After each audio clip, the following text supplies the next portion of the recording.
ने केजरीवाल साहब ने काम दे दिया कि हम लोग के पता चले एक दो महीने में घर से ऑटो बेच के मांग के खाना पड़ेगा। देखिए, ऑटो वाले उस समय भी प्रचार किए थे, पहला बार तो बढ़िया किए थे, दूसरा बार ऑटो वाले नाराज थे। सब ऑटो वाले की तो नहीं बोल सकते, बाकी है कोई उनके विपक्ष में अदना है तो विपक्ष में भी बहुत है। कुछ भी नहीं कर रहा है, वो ऑटो ड्राइवर को पूरा वो नीचे गिरा दिया। महिला हमारी पायलट है, मेट्रो ट्रेन चला रही है, प्लेन उड़ा रही है। उसके बाद एक सवाल और भी है कि लोग बीजेपी सवाल उठा रही है कि पंजाब में इन्होंने अभी तक 1000 रुपए नहीं दिए। अरे खालिस्तान, अब क्या मैं ज्यादा बोलूं तो बोला ज्यादा हो जाएगा। ये तो खालिस्तानी समर्थक है। इसके फ्लैग में आप झंडे में देखो, जो झाड़ू वाला चिन्ह है उसमें पीला निशान पड़ा हुआ है। गहराई से सोचो, ये पूरी तरह खालिस्तानी। नमस्कार दर्शकों, बहुत बहुत स्वागत है आपका न्यूज पे। आपके साथ मैं हूँ सवेरा छाबड़ा। लगातार आपको दिल्ली विधानसभा चुनाव का सर्वे दिखा रही हूँ, अलग अलग विधानसभा से दिखा रही हूँ। और यहाँ पर मेरी मौजूदगी दिल्ली के कनॉट प्लेस में है और यहाँ देख सकते हैं आप तमाम ऑटो वाले खड़े हैं और ऑटो चालक हैं। और साथ में ऑटो में एक खास बात होती है, लोग अपना प्रचार करते हैं। तो केजरीवाल साहब का जब पहले वो सत्ता में आए थे तो ऑटो वालों ने बढ़ चढ़कर प्रचार किया था और अब की बारी अलग अलग बैनर्स लगे हुए हैं। जैसे कि आप यहाँ देख सकते हैं, बीजेपी का बैनर है, बदलेंगे दिल्ली के हालात मिलकर भाजपा के साथ। एक मिनट थोड़ा सा इधर को लाएंगे तो और ऑटो वाले भैया हैं, तो किसी पे लगा हुआ है आम आदमी पार्टी के बैनर्स लगे हुए हैं। भैया जी मौजूद है। ऑटो चालकों के लिए केजरीवाल साहब ने बड़ी बड़ी अनाउंसमेंट कर दी, बड़े बड़े ऐलान कर दिए। अब देखने वाली बात ये होगी कि दिल्ली में इस बार कितना ये समर्थक केजरीवाल साहब को कर रहे हैं, या बदलेंगे हालात भाजपा के साथ, या कांग्रेस एक और मत जा रहा है। अब सीधा इन्हीं से बातचीत करते हैं। भैया क्या नाम है आपका? विनोद महतो। जी क्या कहेंगे?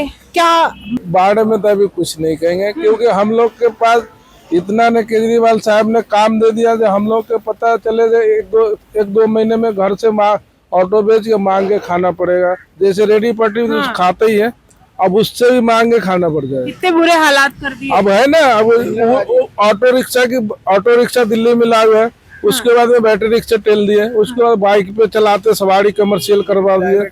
हमारे सीएनजी के बारे में बोलते वो अपना सीएनजी बढ़ाते चले जाते, हमारे कभी किराए बढ़ाने के लिए सोचे हो?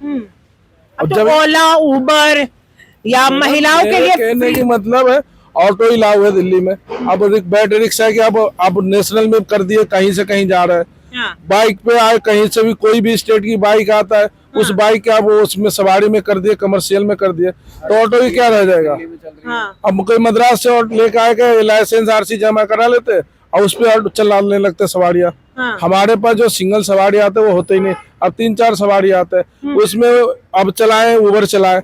उबर में पहले तक बढ़िया देता था, अब देख लिया उबर में क्या देता है 8 रुपए किलोमीटर तक, क्योंकि गवर्नमेंट ने तय किया 12 रुपए किलोमीटर होना चाहिए, फिर भी मुझे 8 रुपए किलोमीटर मिलता है। उसके बाद में कमीशन वो अलग से वो अपना इंसेंटिव काटते हैं, 3-4% काट नहीं लेते। आप लोग उबर पे ऑटो चलता है आपका? उबर कंपनी में जैसे रजिस्टर होता है, आपका ऑटो है उस पे? हाँ जी, उसमें चलाना पड़ता है, क्योंकि पब्लिक के पास अभी फैसिलिटी ज्यादा चाहिए ना, क्योंकि अब घर से लोग निकलते थे पहले बुक कर लेते हैं। मुझे उनको पास पहले वो चल के मेरे पास आते थे, अब खुद मुझे उनके पास जाना पड़ता है, जाके 5 मिनट वेट करके फोन करके हाँ जी आओ मैं आ गया, फिर उनको लेके आना है, किसी भी मुसीबत से छोड़ना पड़ेगा, उसमें मेरे कमाए हुए भी उसमें देना पड़ता है आगे। 3 बार के मुख्यमंत्री रहे केजरीवाल साहब। पहले एक अलग ऑरा था, एक लहर थी, ऑटो चालकों ने बहुत लंबे मतलब बहुत दिल से प्रचार किया था। क्या अब की बारी वैसा कुछ है उनके लिए? देखिए, ऑटो वाले उस समय भी प्रचार किए थे, पहला बार तो बढ़िया किए थे, दूसरा बार ऑटो वाले नाराज थे।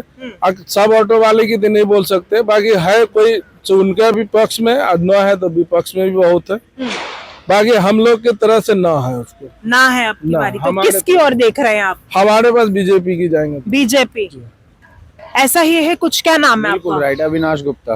क्या कहेंगे अविनाश जी? बीजेपी की ओर जा रहे हैं हम? बीजेपी ओनली, और कुछ नहीं, बीजेपी। क्या कारण है कि बीजेपी? क्योंकि आम आदमी पार्टी कह रही है और तमाम ऐलान आपने सुना ना, ऑटो चालकों के लिए बहुत सारे ऐलान करती है। सबसे बड़ा मुद्दा है आयुष्मान कार्ड। आप दिल्ली के किसी भी हॉस्पिटल में चले जाओ, मैं कहता हूँ केजरीवाल जी खुद मेरे साथ चलें। अब मैं और किसी की बात नहीं करता, मैं अपनी फैमिली से बात कर रहा हूँ। मेरी मदर है, पैरालाइज पड़ी है, हॉस्पिटल में दिखाता हूँ। मेरे पास इतना पैसा नहीं, मैं ऑटो ड्राइवर हूँ। सबको पता होगी ऑटो ड्राइवर कितना कमाता है दिल्ली में। मान लीजिए अगर मैं 1000 रुपये कमा रहा हूँ, 400 रुपये मेरी गाड़ी का दिहाड़ी है, 300 रुपये का गैस फूक गया, सोचो आप कितना बचा मेरे पास, 300 रुपये। अब 300 रुपये में मेरे बच्चों की पढ़ाई भी है, घर का खर्चा भी है, माँ का इलाज भी है, हारी बीमारी सब चीज़ देखनी पड़ती है। अब 300 रुपये में बताइए मैं क्या क्या कर लूँगा। और ऐसा नहीं है कि मैं 30 दिन काम करता हूँ, एक आधा छुट्टी भी होती है, गाड़ी की सर्विस भी है, गाड़ी के कागजों के खर्चे भी हैं, चालान भी है। अब ऐसे में मैं अपनी माँ को अगर इलाज कराने ले जाता हूँ, केजरीवाल जी कहते हैं मेरे दिल्ली के हॉस्पिटल इतने बढ़िया हो गए हैं, आप जाओ फ्री इलाज होगा, सब कुछ फ्री मिलेगा। हाँ, आप यकीन मानिए पहले तो नंबर नहीं आता पर्ची का। अगर पर्ची में नंबर आ गया तो पूरा दिन खराब। शाम हो जाती है, 4-5 बज जाते हैं वहाँ दवाई लेने में। अच्छा, 4-5 बजे के बाद अगर नंबर आ गया, डॉक्टर को दिखा लिया, तो डॉक्टर भी वहाँ मुझे लग रहा है ऐसे ही बैठे हैं जो ज्यादा क्वालिफाइड नहीं है। क्वालिफाइड डॉक्टर्स नहीं है नहीं। सरकारी के बाद में दूसरी बात ये, आप दवाइयाँ लेने जाइए, दवाइयाँ आपको वही मिलेंगी जो वहाँ पर हैं, अन्यथा जो महंगी दवाइयाँ हैं वो तो आपको देते ही नहीं है। अभी अपनी मदर की दवाइयाँ ली थी मैंने, उसमें 2 दवाइयाँ बाहर से लिख दी, 650 रुपए की 1 हफ्ते की दवाई दी। बताइए मैं क्या फायदा ले लूं कि केजरीवाल जी कहते हैं हॉस्पिटल में फ्री दवाई है, मैं वो दवाइयाँ किससे बोलूं? डॉक्टर तो कहते हैं दवाइयाँ आपको वहाँ नहीं मिली अस्पताल में? नहीं मिली। दूसरा, आयुष्मान कार्ड होता, अब देखिए आप जहाँ जहाँ बीजेपी की सरकार है सब जगह आयुष्मान कार्ड है, फ्री इलाज हो रहा है। अगर मेरे पास भी आयुष्मान कार्ड होता या दिल्ली में आयुष्मान कार्ड लागू होता तो मैं अपनी माँ का अच्छे हॉस्पिटल में इलाज करा सकता था। आज मेरी माँ पैरालाइज है। दूसरी बात, केजरीवाल जी कहते हैं हमने फिटनेस की फीस खत्म कर दी, 200 रुपये फीस लगती थी, फीस खत्म कर दी। केजरीवाल जी से पूछना चाहता हूँ, आपने जो 200 रुपये फीस फ्री कर दी, उसके बाद में अगर आपने कभी एक बार भी ऑटो वालों से हालात पूछे कि आप की गाड़ी फिटनेस आराम से हो जाती है या नहीं होती है? हमें पता, हम जाते हैं पहले दलाल को 800 रुपये दो, उसके बाद गाड़ी पास होगी आपकी, नहीं तो आपकी गाड़ी फ्री 100% फेल कर देंगे। तो केजरीवाल साहब बड़ा सहानुभूति दिखाते हैं ऑटो ड्राइवर्स के साथ। अगर आपने देखा होगा जो अब का प्रचार उन्होंने शुरू किया, तो एक ऑटो ड्राइवर के घर पे बैठ के उन्होंने खाना वाना खाया, उसके बाद आकर सारी मीडिया के सामने, तमाम जनता के सामने ऐलान किए बड़े बड़े। आपको अगर फेमस होना है ना, तो आप भी हमारे ऑटो में बैठ जाइए, खाना खा लीजिए और आप दिखा दीजिए देखो मैं गरीब आदमी के साथ में हूँ।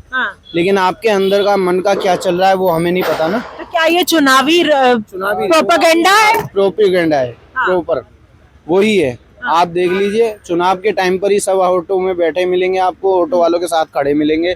और अब तो मुझे ये लगता है बीजेपी से क्या उम्मीद है? बीजेपी से पूरी उम्मीद है, बीजेपी कम से कम हालात बदलेंगे जो उनका नारा चल रहा है। हालात बिल्कुल बदलेंगे। दूसरी बात, बीजेपी सबका विकास, सबका साथ लेके चलती है, वो कोई एक पक्ष में काम नहीं करती। कोई लगातार वो जो विपक्ष है या इंडिया अलायंस का, वो लगातार बीजेपी पे आरोप लगाता है कि ये देश को तोड़ने का काम कर रहे हैं, हिंदू मुसलमान की राजनीति कर रहे हैं। अभी संसद में आपने देखा होगा अम्बेडकर का मुद्दा भी गरमाया है। अच्छा, बीजेपी की वो कहते हैं हिंदू मुसलमान कर रहे हैं। आपने अभी पिछले इलेक्शन देखे होंगे, इसमें आप यूपी में चले जाओ, रामपुर एरिया पड़ता है, रामपुर में विकास योजना के घर बनाने के लिए जो पैसे मिले थे, आपको पता होगी मुसलमानों को अधिकतर मकान मिले हैं वहाँ पर। अब उन्होंने क्या ये देख के दिया था कि ये मुसलमान है, ये हिंदू है, ये सिख है, उन्होंने सबको पैसा दिया। अच्छा, वोट उधर से एक वोट बीजेपी का नहीं पड़ा, तो अब बताइए, उनसे पूछिए वो हिंदू मुसलमान वाली बात थी क्या? फिर एक वोट ना पड़ा। क्या नाम है भैया? किशन महतो। क्या बोलोगे, क्या मुद्दे रहने वाले आपकी बारी चुनाव में?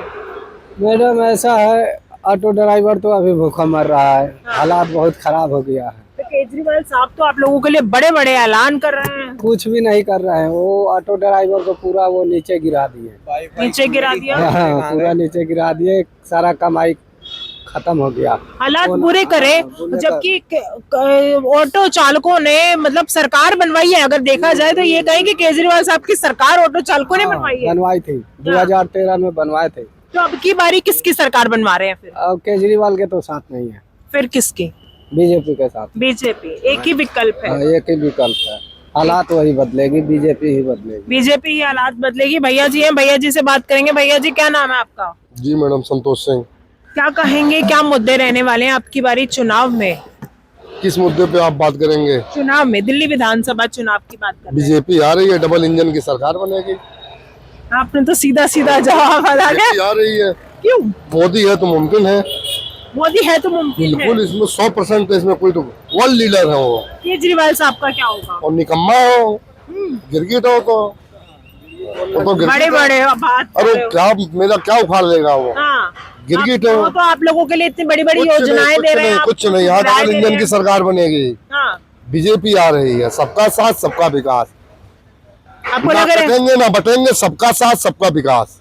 ये तो आप योगी जी के उस पर चल रहे हैं। बिल्कुल, हम उसी वही हैं। हाँ, हम सनातनी हैं, हिंदू हैं। पहले हम हिंदू हैं, हाँ, पहले हम भारतीय हैं, हाँ, फिर हिंदू हैं। हाँ, पहले हम भारतीय हैं, फिर सनातनी हैं।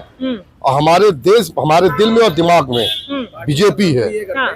बीजेपी है। अच्छा, सनातन वोट बीजेपी को ही जाएगा, ऐसा ही है कुछ, मतलब ऐसा ही है कि- मेरी बात सुनिए मैडम, अभी आप सेंट्रल में खड़े हो, सेंट्रल दिल्ली में खड़े हो। हाँ, कितने साल हो गए? 75 साल से ऊपर हो गए आजाद हुए देश को। हाँ, आप 2014 के बाद इस एरिया में कितना डेवलप, इस सिक्योरिटी हाउस नया बना है।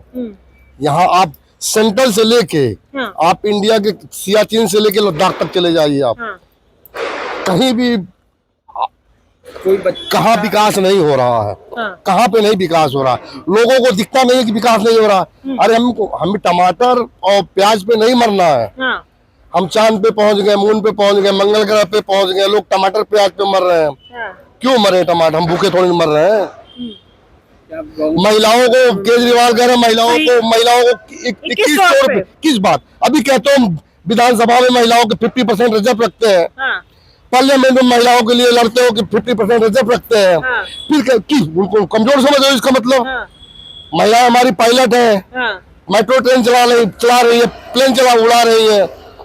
उसके बाद एक सवाल और भी है कि लोग बीजेपी सवाल उठा रही है कि पंजाब में इन्होंने अभी तक 1000 रुपए नहीं दिए। अरे खालिस्तान, अब क्या मैं ज्यादा बोलूं तो बोला ज्यादा हो जाएगा। हाँ, ये तो खालिस्तानी समर्थक है। हाँ, इसके फ्लैग में आप झंडे में देखो, जो झाड़ू वाला चिन्ह है उसमें पीला निशान पड़ा हुआ है। गहराई से सोचो, ये पूरी तरह खालिस्तानी। अभी तो पुराने दीजिए, मैं बीपी मेरा हाई हो जाएगा। ठीक है, आप अपनी बात अपनी आराम मैं से अपनी रखिए। बात आराम से रख रहा हूँ। मेरे लिए वही है जो देश का विकास करेगा। हाँ, विवेकानंद जी ने एक बात बोला था, हाँ, अगर हम तरक्की कर रहे हैं तो मत सोचो कि देश तरक्की कर रहा है। हाँ, अगर देश तरक्की कर रहा है तब हम तरक्की कर रहे हैं।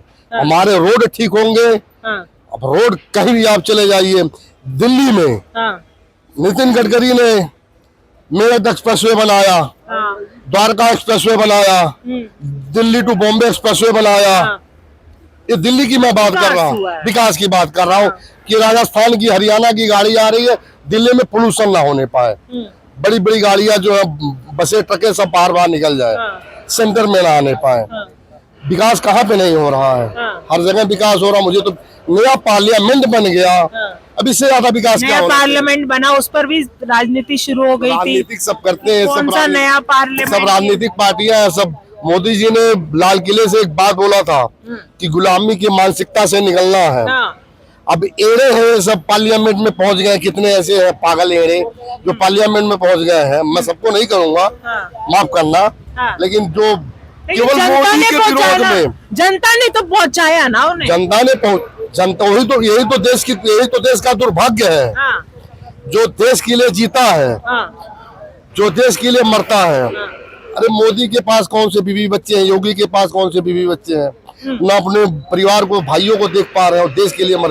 ये सब देश के धरोहर है। वो कहते हैं अपने अटल परिवार जी के हो नहीं गए, हो पाए। कहते हैं अपने परिवार के ही ना हो पाए। कहने दी, पूरा देश उनका परिवार है ना, इसीलिए तो अपने परिवार का नहीं। मैं गलती कर दिया शादी करके, हाँ, अगर मैं शादीशुदा नहीं होता तो मैं मोदी या योगी का हाथ थाम लेता, पकड़ लेता उनका, है। अपनी कसम। अरे बाप रे, हाँ। मोदी योगी का हाथ हाथ थाम पकड़ लेता। राजनीति करते। राजनीतिक नहीं, देखिए मेरे को देश प्यारा है। पहले हाँ, मेरे को जो जूता सिलता वो भी प्यारा है, हाँ, और जो सीईओ है किसी कंपनी का वो भी प्यारा है। मेरे लिए सब समान है, सब बराबर है। जैसे सब- मोदी जी कहते हैं सब एक समान है, सबका मोदी साथ जी खुद सबका कहते हैं कि विकास। सबका साथ सबका विकास। हाँ। मोदी जी, ये बात योगी के भाषण में आप सुनोगे, हाँ, महाराष्ट्र का जो चुनाव हुआ, ना कटेंगे ना बटोगे तो कटेंगे, बटोगे तो कटोगे, इसका सही अर्थ योगी जी ने विधानसभा में दिया, लखनऊ विधानसभा में। हाँ, उन्होंने ये बोला चाइना के प्रति और पाकिस्तान के प्रति, बांग्लादेश के प्रति, कांग्रेस के प्रति। कांग्रेस के प्रति मान लो आप हाँ, कि एक रहोगे तो सेफ रहोगे, ना बटोगे ना कटोगे, बटोगे तो कटोगे।